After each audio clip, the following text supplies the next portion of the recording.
Bismillahirrahmanirrahim. Assalamualaikum warahmatullahi wabarakatuh. Innal hamdalillah nahmaduhu wa nasta'inuhu wa nastaghfiruh wa na'udzu billahi min syururi anfusina wa min sayyiati a'malina. May yahdihillahu fala mudhillalah wa may yudlil fala hadiyalah. Wa asyhadu an la ilaha illallah wahdahu la syarikalah wa asyhadu anna Muhammadan abduhu wa rasuluh. Allahumma salli ala nabiyyina Muhammad wa ala alihi wa man tabi'ahum bi ihsan ila yaumiddin. Allahumma inna nas'aluka ilman nafi'a wa rizqan thayyiba wa amalan mutaqabbala. Puji syukur kita panjatkan pada Allah. Salawat dan salam semoga tercurah pada junjungan kita Nabi besar Nabi Agung Muhammad sallallahu alaihi wasallam. Baik, Bapak, Ibu-ibu serta para jamaah sekalian, pada kesempatan malam hari ini pada maghrib di Masjid Asy-Syakur kita kembali berada dalam majelis yang mudah-mudahan bawa berkah bagi kita sekalian. Kajian kita kali ini mengkaji kembali kitab Bulughul Maram, Kitabun Nikah karya Imam Ibnu Hajar Al-Asqalani. Baik, kita lanjut masih bab Usyratun Nisa, yaitu berbuat baik terhadap wanita. Kemarin sampai hadis nomor berapa? 1054. Sekarang 1054. Ya. Baik, yang terakhir kita bahas 1053 itu tentang masalah menyebar hubungan ranjang. Saya ulangi lagi hadis tersebut dari Abu Sa'id Al-Khudri radhiyallahu anhu qala Rasulullah sallallahu alaihi wasallam inna syarran nasi manzilatan indallahi yaumal qiyamah ar-rajulu yufdi ila imraatihi wa tufdi ilaihi summa yanshuru sirraha. Jadi Abu Sa'id Al-Khudri radhiyallahu anhu, Rasulullah sallallahu alaihi wasallam bersabda, orang yang paling jelek derajatnya di sisi Allah pada hari kiamat adalah orang yang bersetubuh dengan istrinya, kemudian ia membuka rahasia hubungan ranjangnya. Hadis ini diriwayatkan oleh Imam Muslim. Kita kembali lihat hadis tersebut. Hadis ini dikeluarkan oleh Imam Muslim dalam bab tahrim ifsya saril mar'ah. Bab diharamkannya menyebar rahasia wanita. Dan di sini disebutkan tentang masalah ar-rajulu yufdi ila imraatihi. Yufdi itu berasal dari kata ifdha, artinya mukhalatah, bercampur. Namun yang dimaksudkan di sini kalimat ar-rajulu yufdi ila imraatihi maksudnya adalah jima, hubungan intim. Summa lalu dikatakan yansyuru sirroha, dia sebar rahasia hubungan ranjangnya. Nah, di sini menunjukkan faedah yang pertama. Hadis ini jadi dalil diharamkannya menyebarkan masalah rahasia hubungan ranjang suami istri. Baik menyebutkannya secara global maupun secara tafsil, secara detail atau secara terperinci. Baik yang diceritakan situ tentang ucapan atau sikap tingkah laku perbuatan. Laki-laki dilarang demikian menceritakannya, perempuan juga dilarang untuk menceritakannya. Karena laki-laki dan perempuan di sini hukumnya sama. Di sini Nabi Shallallahu Alaihi Wasallam sebutkan kejelekan menyebarkan masalah hubungan ranjang ini. Nabi sebutkan dua sisi haramnya atau dua sisi jeleknya. Yang pertama disebut aswa'un nas, sejelek-jeleknya manusia. Yang kedua Nabi SAW sebut dalam hadis yang lain, laki-laki dan perempuan yang menyebar hubungan ranjang ini itu adalah setan laki-laki dan setan perempuan. Saitanun wa saitanah, setan laki-laki dan setan perempuan.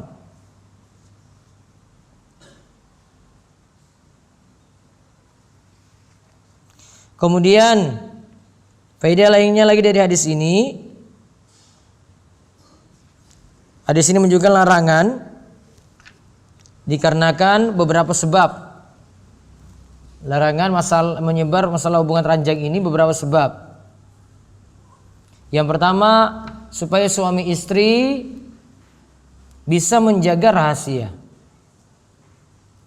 Ya, bisa menjaga rahasia. Kemudian yang kedua, supaya juga bisa menjaga lisan dari kata-kata sia-sia, main-main, candaan, atau yang tidak bermanfaat.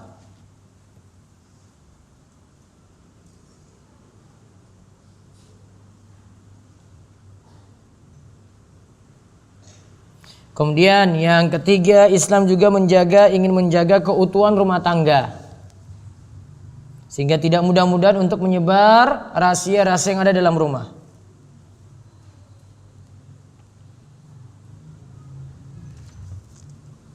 Kemudian di sini juga jadi dalil agar suami istri tetap berbuat baik. Ada hubungan yang baik antara suami istri.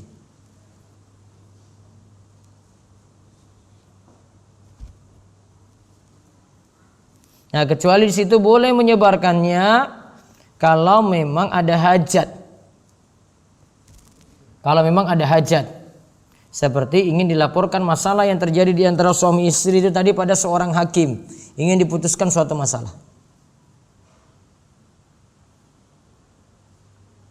Ya, ingin diputuskan suatu masalah. Itu keadaan darurat.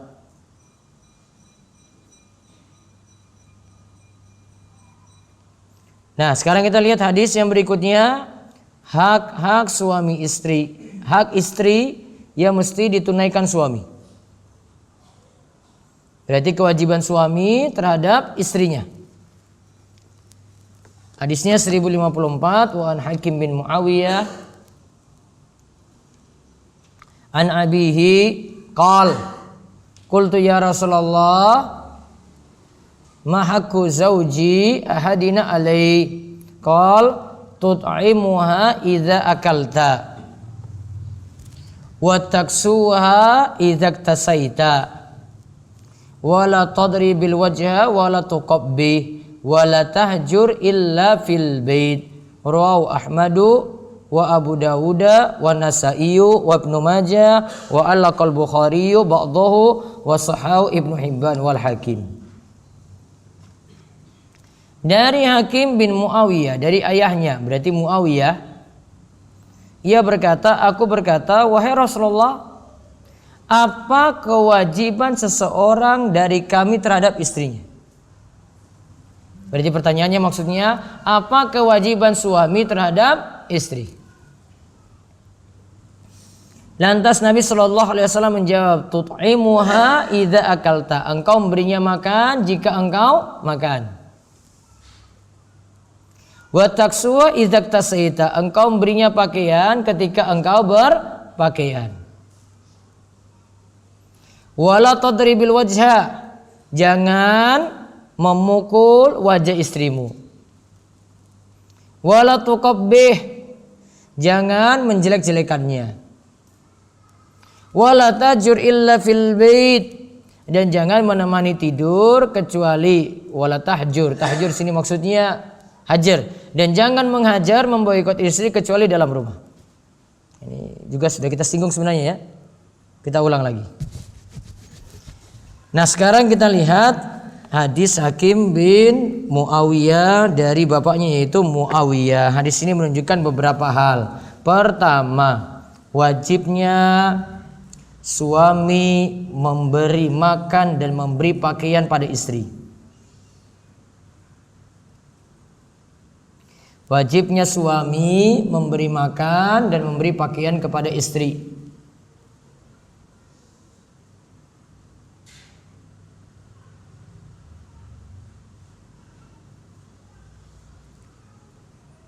Dan di sini dikatakan wa kullu hadza muqayyadun bis sa'ati wal ma'ruf.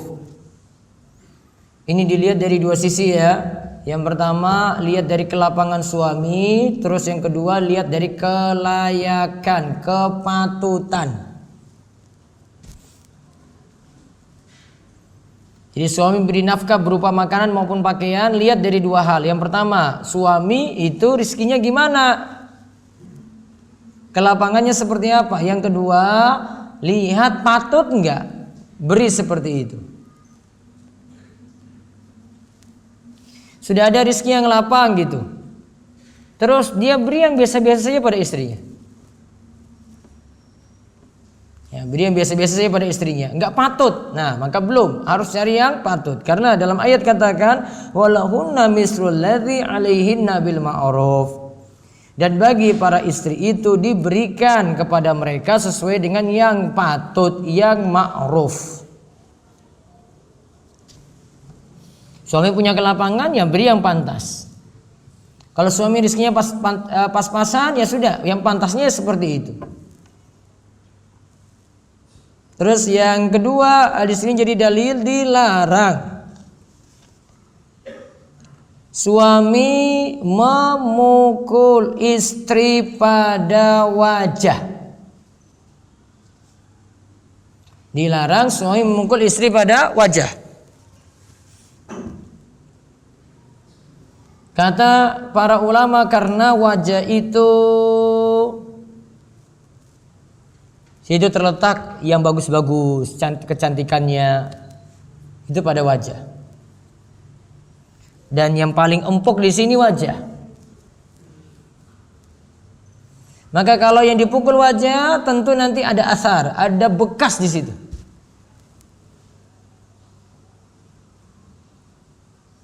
Dan juga situ ada panca indera. Tahu panca indera pada wajah apa saja? Mata, apalagi hidung, telinga, bibir, semua terkumpul itu dalam wajah itu. Kalau saya memukul bagian-bagian tadi, wah, panca indera rusak. Beraktivitas jadi sulit.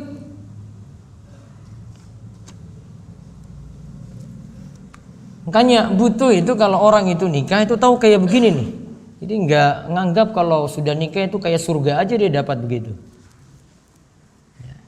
Maka pemerintah sebenarnya punya program yang bagus itu. Harus ada sertifikat di tahun 2020 bagi yang menikah. Wah, kalau saya setuju banget itu. Biar yang mau menikah itu tobat semuanya itu. Masa nikah nggak tahu kewajiban apa yang dilarang itu nggak tahu coba.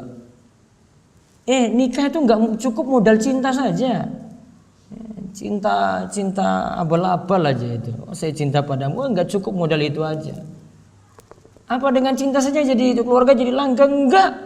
Tanya sama yang berkeluarga itu, coba kasih cinta aja itu, coba bisa beli beras? Bisa. Mas itu cinta padamu. Istri juga bilang, pret. Cinta-cinta aja. Apa coba? Enggak cukup itu. Kalau aturan kayak gini enggak tahu, coba lihat.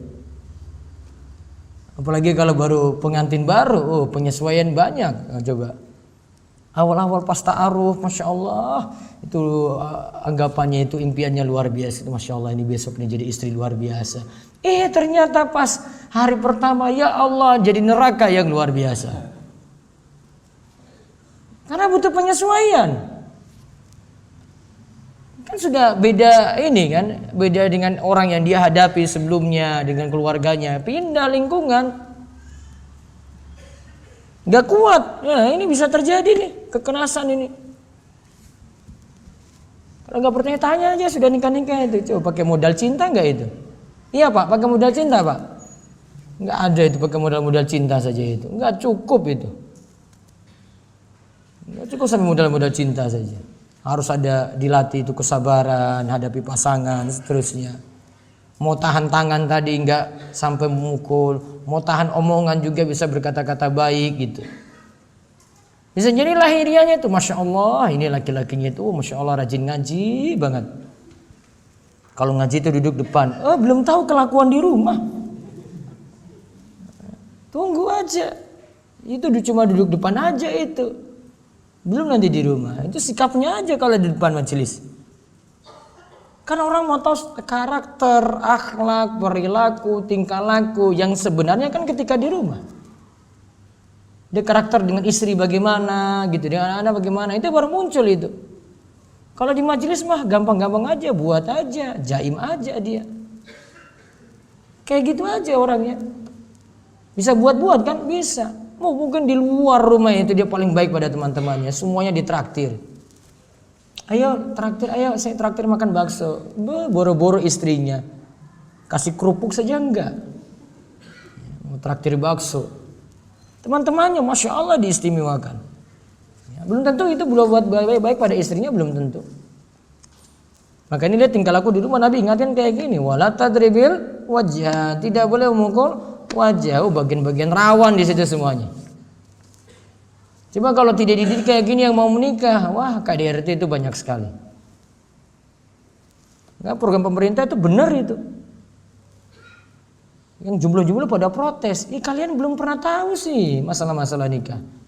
Pemerintah itu buat program bagus itu. Kemarin saya ditanya kayak gini, wah kalau saya tahu itu, saya lihat detailnya lagi pemerintah buat apa. Oh saya setuju-setuju aja itu. Buat aja Pak KUA gitu. Sertifikat dulu baru mereka ini. Kalau enggak cuma tahu nikah saja. Enggak mau belajar kewajiban, larangan-larangan apa, perilaku kepada istri itu bagaimana, enggak mau belajari. Itu kan untuk orang belajar. Kemudian faedah yang lainnya lagi, hadis ini menunjukkan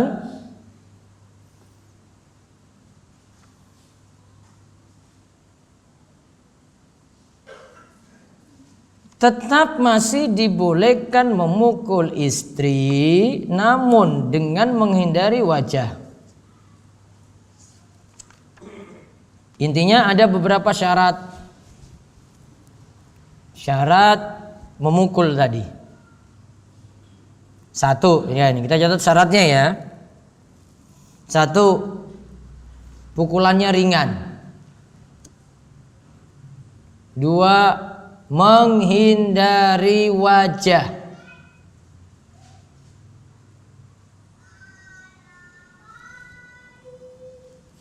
Tiga, jangan sampai mendatangkan mudarat. Jangan sampai mendatangkan mudarat.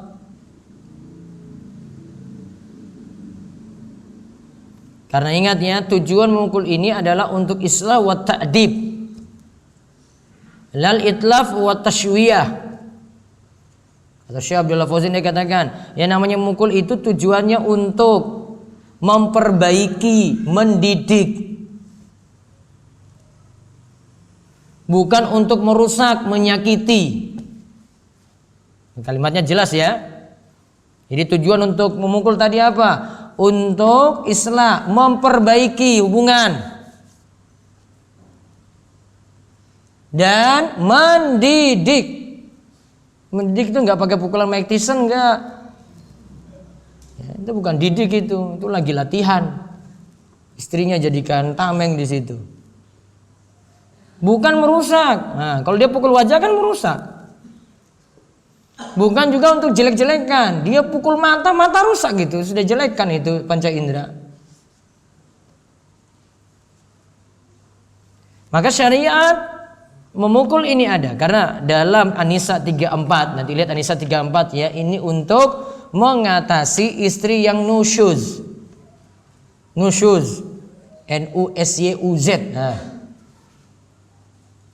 Apa bahasa bebasnya itu? Nusyuz itu istri yang durhaka. Istri yang ngeyelan gitulah. Gimana caranya? Wallati takhafuna nusyuzahunna fa'idhuhunna wahjuruhunna fil madaji wadribuhun. Jika khawatir kalian menghadapi istri yang nusyuz, maka langkah pertama nasihati. Langkah kedua diamkan. Langkah yang ketiga dipukul. Langkah yang pertama apa tadi? Nasihati.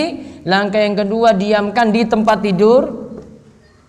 Yang ketiga, langkah ketiga apa tadi? Dipukul. Nah, dipukul dengan 3 syarat yang tadi disebutkan sebelumnya. Maka untuk mengobati, mengatasi istri yang nusyuz, 3 langkah tadi. Nasihati. Nggak bisa. Yang kedua, diamkan di tempat tidur. Tidak bisa lagi. Yang ketiga, apa? pukul. Namun tadi pukul ada 3 syarat ya. Yang pertama tadi pukulnya apa? Ringan. Yang kedua, hindari wajah. Yang ketiga, jangan sampai mendatangkan mudarat.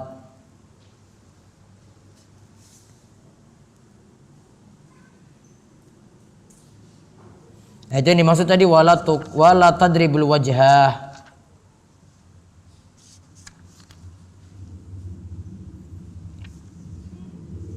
Terus faedah yang berikutnya lagi.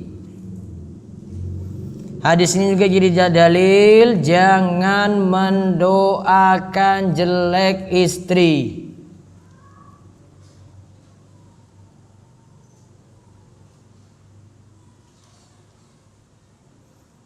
Kalau orang Arab itu biasanya doakan kayak gini. Qabbahallahu wajhak, semoga Allah itu menjelekkan wajahmu. Ya, itu sudah sampai doakan itu. Itu enggak boleh. Itu yang dimaksud dengan wala tuqabbi, jangan menjelek-jelekan. Yaitu jangan mencela, mencaci maki, sampai tadi mendoakan jelek seperti itu, enggak boleh. Kemudian faedah yang berikutnya juga boleh mendiamkan istri namun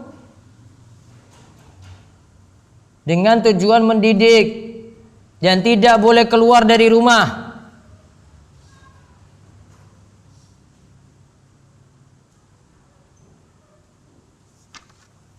Jadi istri boleh didiamkan. Ingat ya, tujuannya untuk mendidik. Cuma dilakukan di mana? Di rumah.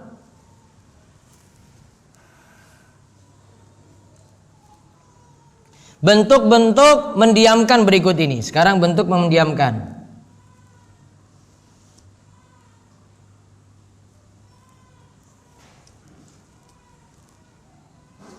Satu bentuknya adalah tidak diajak bicara di rumah. Nah. Istilahnya ingat dulu ya, mendiamkan ini kita pakai istilah aja. Namanya hajar, hajrun. Pakai ha bukan ha. Hajrun. Istilahnya saya pakai hajrun aja ya. Hajar ini ada 3 macam. Yang pertama, mendiamkan, tidak diajak bicara di dalam rumah ya. Jadi dia cuekin istrinya aja begitu. Terus yang kedua,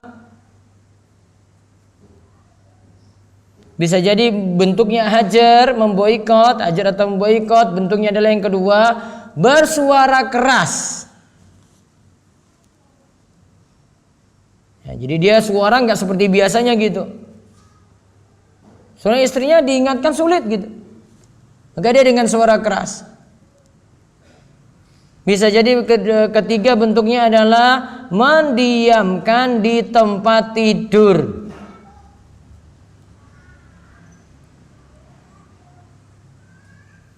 Seperti bentuknya kata para ulama, tidur bersama di satu ranjang namun tidak ada hubungan apa-apa. Ya, tidur bersama di satu ranjang namun tidak ada hubungan apa-apa.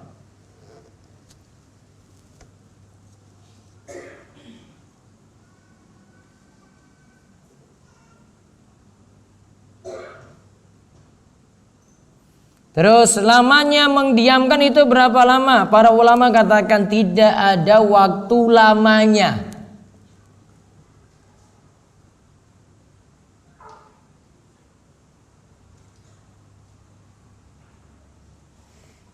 Namun kalau ini kaitannya dengan hajar, boikot, bicara, hanya 3 hari. Kalau ini boikot bicara itu hanya 3 hari.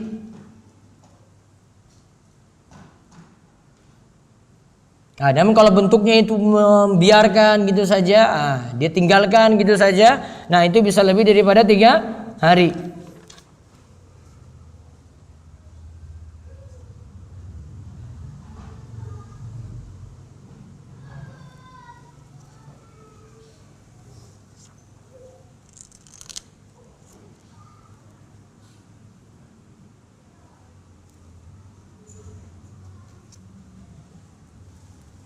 Bahkan sebagian ulama itu katakan kalau mendiamkan di sini kadang-kadang dilihat dari keadaan. Seperti dikatakan oleh Ibnu Hajar dalam Fathul Bari. Ya, lihat dari keadaan. Kalau ini parah ya sudah diamkannya lama.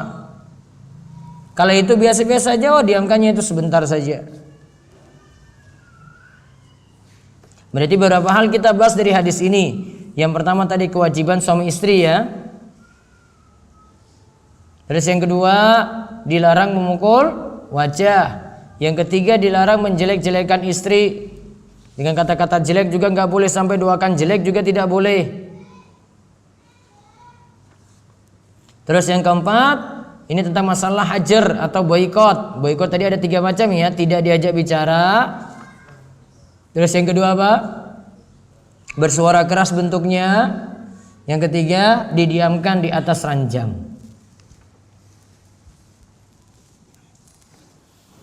Nah ini yang dimaksud dengan hadis tadi. Sekarang kita lihat lagi hadis berikutnya.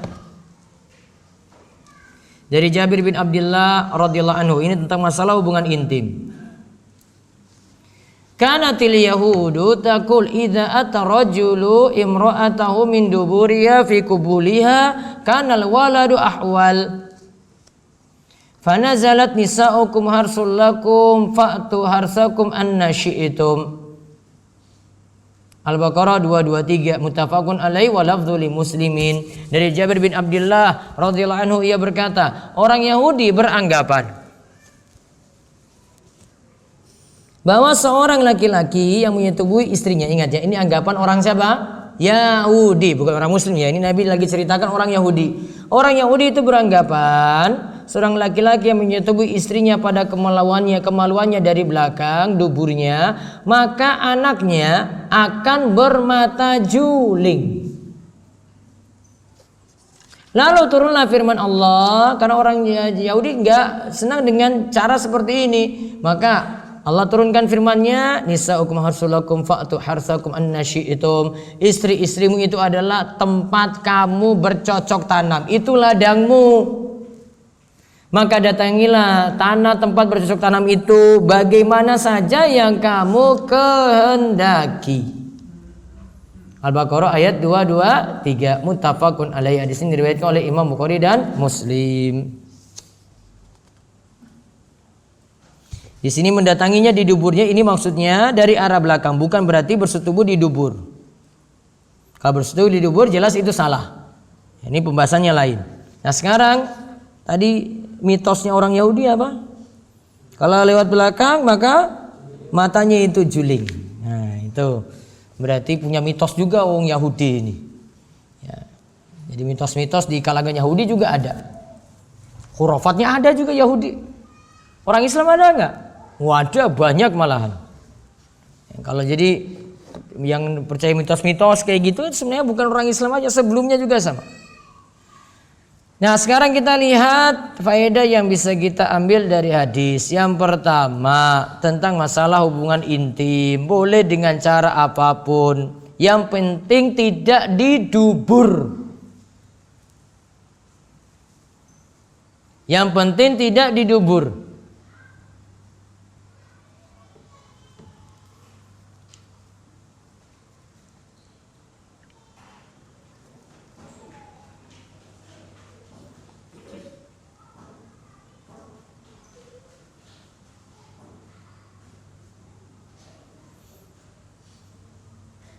Jadi caranya ya tidak diatur dalam ajaran Islam.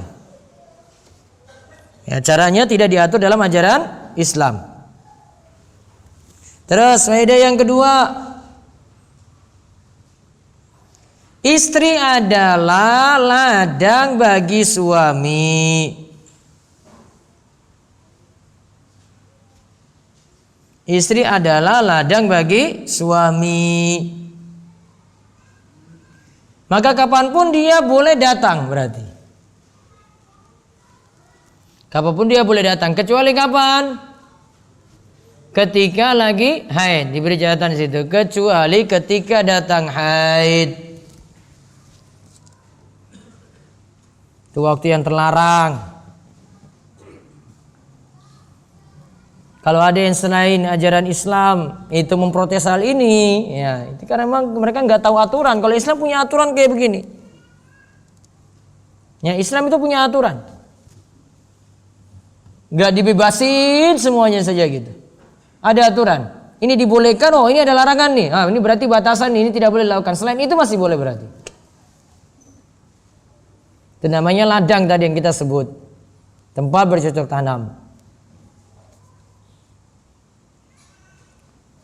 Kemudian faedah yang berikutnya lagi, keyakinan orang Yahudi itu tidak benar.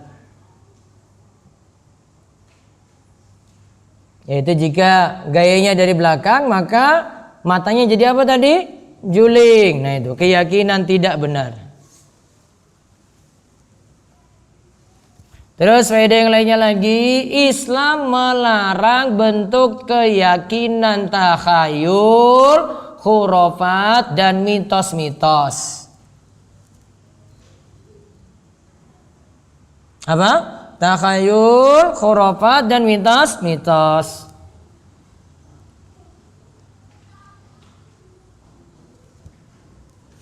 Sebenarnya Yahudi tadi ya, dalam syariat kita itu ada istilah dilarang tatoyur.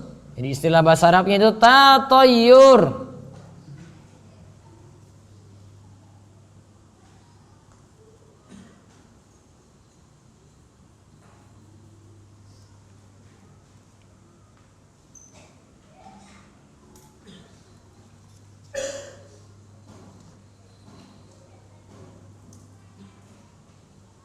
Kemudian faedah yang berikutnya lagi, syariat sebelum Islam jika menyelisih syariat Islam maka tidak diikuti.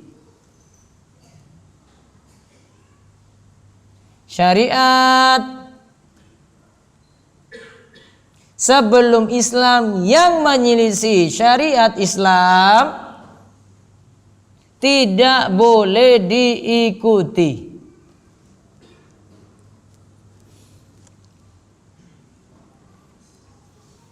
Jadi syariat Islam itu ada macam-macam.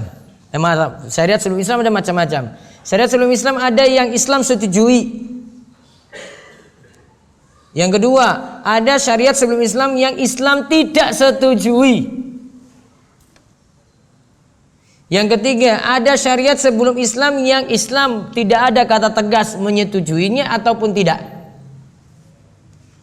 Ada tiga ya. Syariat sebelum Islam itu ada tiga. Yang pertama, ada syariat sebelum Islam yang Islam setujui.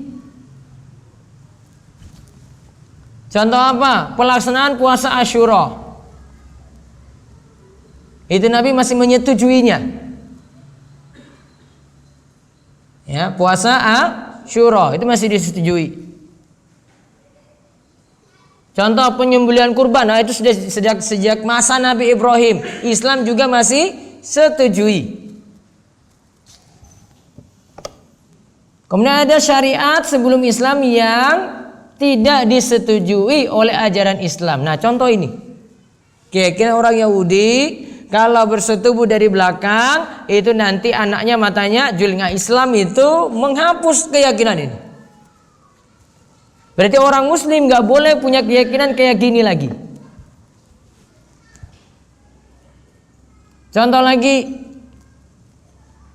yang syariat sebelum Islam itu masih boleh memelihara anjing seperti kisahnya Ashabul Kahfi. Namun ketika syariat Nabi Muhammad SAW datang, tidak lagi dibolehkan. Ya kan? Tidak lagi dibolehkan. Itu namanya syariat Islam sudah berbeda dengan yang sebelum Islam tadi. Sudah melarangnya. Maka kita juga akhirnya tidak boleh lakukan. Gak bisa pakai dalil dulu seperti itu. Terus yang ketiga, yang ini syariat Islam belum tentu setuju dengan syariat sebelumnya, belum tentu juga tidak setuju. Nah, ini yang ketiga ini yang para ulama berselisih pendapat. Syariat sebelum Islam itu bisa jadi disetujui oleh Islam, bisa jadi tidak disetujui. Ada dua kemungkinan di situ. Belum jelas. Jadi di situ masih belum jelas yang ketiga. Nah, ini para ulama masih beda pendapat. Ada yang masih memakainya, ada yang secara mutlak tidak memakai syariat sebelum Islam tadi.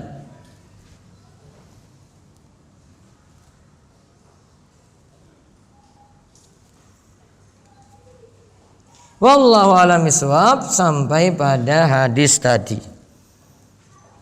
Daripada hadis-hadis berikutnya ini tentang masalah bergaul, masih tetap bergaul antara suami istri. Babnya masih sama. Ini tentang wanita yang bermaksiat kepada suaminya, tentang azl, wanita yang menyambung dan disambung rambutnya, mungkin karena suaminya minta, dan seterusnya.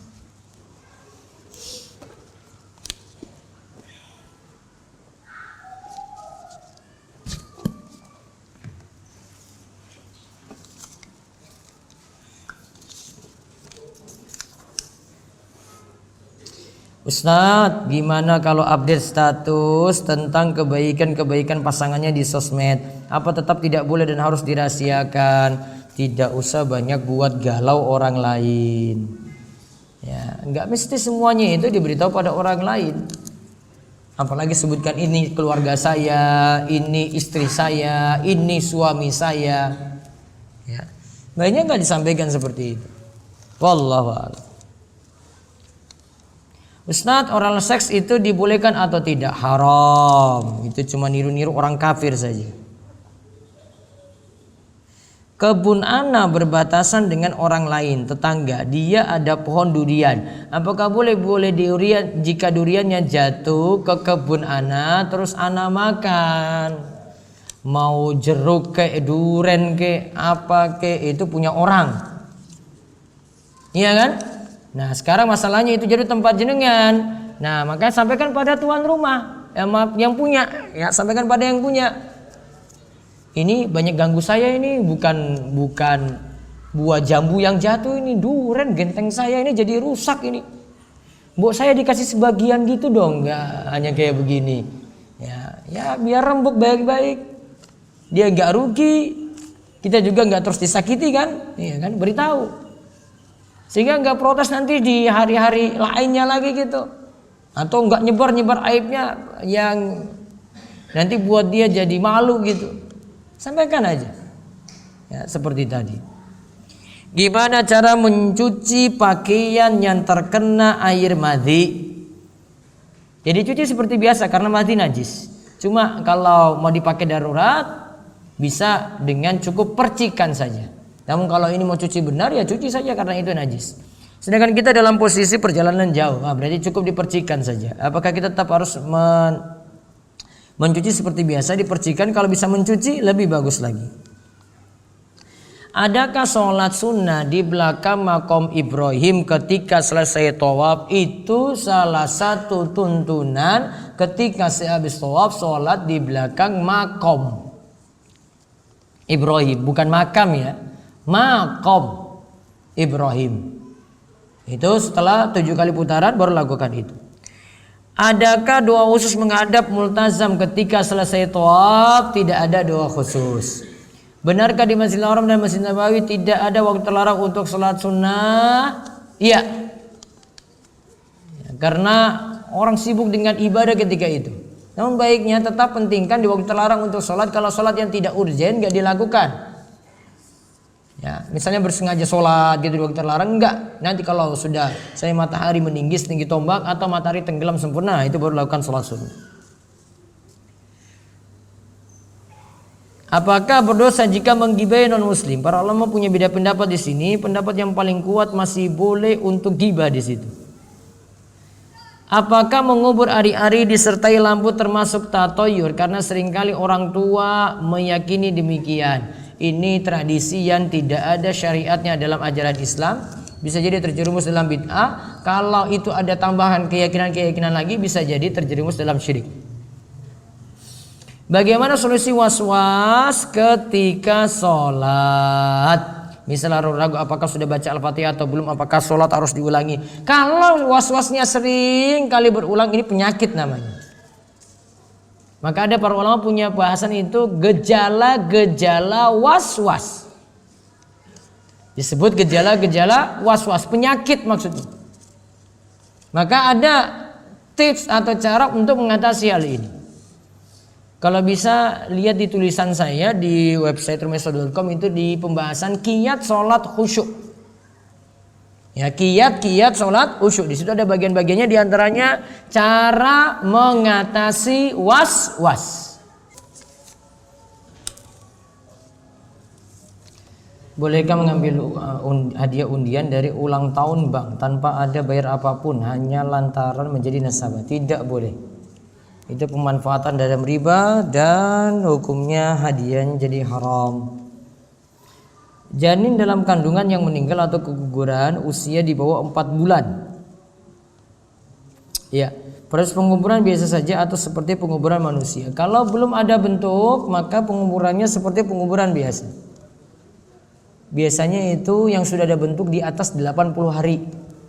Itu sudah terbentuk daging, bahkan sudah ada detak jantung, sudah ada bentuk manusia, tinggal ditiupkan terus saja. Kalau sudah ada bentuk manusia, maka diperlakukan seperti manusia. Darah yang keluar berhari-hari pasca keguguran, apakah itu sama dengan darah nifas seperti orang yang telah melahirkan? Tergantung. Kalau keguguran wanita tergantung, darahnya bisa jadi istihadhah, bisa jadi nifas. Kalau umur kandungan di atas 4 bulan, ya, umur kandungan di atas 4 bulan, sudah ditiupkan roh, otomatis darahnya adalah nifas.